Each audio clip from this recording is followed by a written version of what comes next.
Assalamu alaikum wa rahmatullah. Quran Weekly. This is Abdul Nasir Jangda. Allah subhanahu wa ta'ala in the Quran says, وَعِبَادُ الرَّحْمَنِ الَّذِينَ يَمْشُونَ عَلَى الْأَرْضِ هَوْنًا. That the slaves of the Most Merciful are those who walk on the earth, who walk in the earth with great humility. Now what does that actually mean? Because we read that ayah, we hear the translation, but what does that practically mean? So let me share a little story with you from the life of the Prophet sallallahu alaihi wasallam. You know, the Prophet sallallahu alaihi wasallam went through great difficulties and trials and tests and tribulation for the first 20 years of his mission. But at the culmination of 20 years of preaching and teaching and striving to spread the message of Allah subhanahu wa ta'ala, the Prophet sallallahu alaihi wasallam experienced maybe one of the most glorious moments in the history of this deen and this religion. One of the most glorious moments of the life of the Prophet ﷺ, and that was the conquest of Makkah, Fathu Makkah, the victory at Makkah, where the Prophet ﷺ with tens of thousands of Muslims marched into Makkah with no war, no battle, no fighting, no bloodshed, and achieved victory, and Islam was established there in Makkah. But what's really fascinating and interesting is that when you appreciate the fact that 20 years had gone by, where these Makkans, these Quraysh had tortured, persecuted, chased out, exiled, attacked, assassinated so many Muslims and made so many attempts to even assassinate the Prophet ﷺ, that finally now the Prophet ﷺ has his victory. So if this was any other situation in history, you're reading about any other conqueror, this is how the scene would look when they were entering into the city that they had just conquered, that belonged to their enemies. He'd be riding at the front of the army, you know, riding on a big, beautiful steed, a horse, trumpets blaring, rose petals being thrown, people playing the drums and dancing in the streets, you know, firing off shots for celebration. There'd be such an overt display of victory. When the Prophet of Allah ﷺ entered into Makkah, he was riding at the back of the army. He was riding on a camel. And the Prophet of Allah ﷺ, there were no trumpets, no drums, no rose petals, none of that. He told everyone to engage in the dhikr and the remembrance of Allah subhanahu wa ta'ala. It was a very somber mood, very quiet, very peaceful, very calm and serene. And the Prophet ﷺ was riding at the back of the army, and he was making dhikr and dua. And the narration says that he was so hunched over that his beard was touching the back of his animal. Hunched over, not holding his head out, holding his chest out and holding his head up high, but the Prophet ﷺ was hunched over out of humility. And he rode into Makkah like this, praising and glorifying and thanking Allah.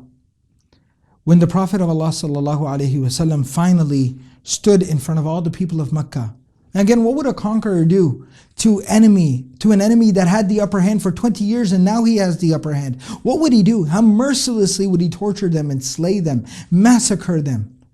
What did the Prophet ﷺ do? When the Makkans gathered together and they came crying and pleading, please have mercy.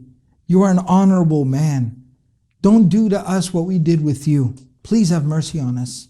How will you deal with us? The Prophet of Allah ﷺ, he said to them, I will say to you what Yusuf ﷺ said to his brothers. لا تثريب عليكم اليوم. لا تثريب عليكم اليوم. I have no beef with you today. I have no axe to grind, no score to settle. I have no grudge with you today. يغفر الله لكم. Allah will forgive you. Go seek your forgiveness from Allah. وهو أرحم الراحمين. He is the most merciful of all of those capable of showing any mercy. So go to Allah. That's how the Prophet ﷺ dealt with them. And you know, what is the outcome of humility? What does such humility accomplish? It wins the hearts of people. You know, I always try to explain to even my own students that if you have a conflict with someone, you have a competition with someone, and you win, you get the upper hand, you were right, they were wrong, whatever the scenario is. And then if you gloat and you boast and you brag and you rub it in your face and you spike the football, what ends up happening? That person hates you even more now. That person waits for the next opportunity to get back at you.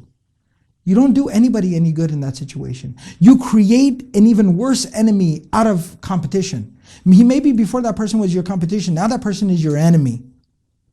But when you deal with them humbly, and you're humble, and you treat them respectfully, what does that achieve? What does that accomplish?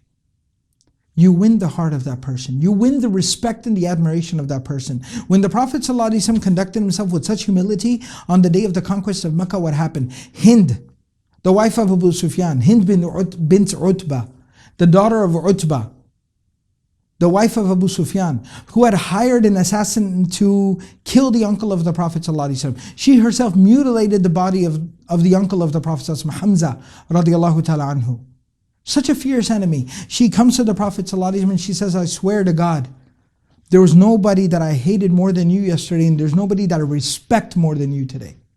Because of your humility and your compassion and your love. And she accepted Islam, she became a Muslim.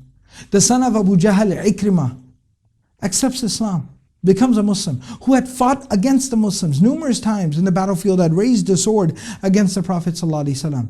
He becomes a Muslim.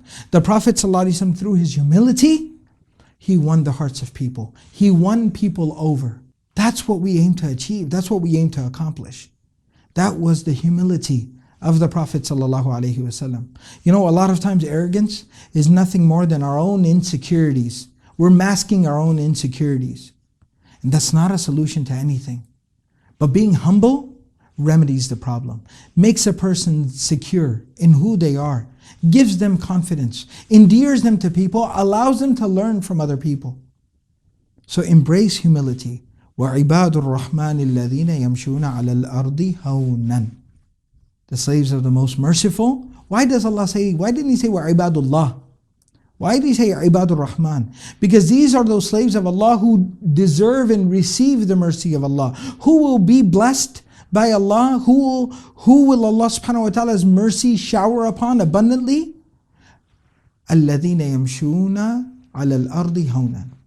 The people who walk upon the earth with humility, Allah subhanahu wa ta'ala will shower His mercy upon them, will enshroud them in His mercy. May Allah subhanahu wa ta'ala make us from amongst those people. Remember, learn about the humility of the Prophet ﷺ and implement the characteristics of the Prophet ﷺ in your practical everyday life. May Allah subhanahu wa ta'ala give us all the ability to practice everything that's been said and heard. Jazakumullahu khairan. Thank you very much for watching Quran Weekly. Wassalamu alaikum wa rahmatullahi wa barakatuhu. Assalamu alaikum wa rahmatullah. Quran Daily. Quran Monthly, bi-monthly, annually, yearly. All right. Assalamu alaikum wa rahmatullah, Quran Weekly. This is Abdul Nasir Jangda coming to you with, inshallah, a special message and a video. I need to start that over. I had no idea because it's usually stories of the prophets, and I was like, I'm talking to you about something today. All right. That's going in. Oh, man. All right.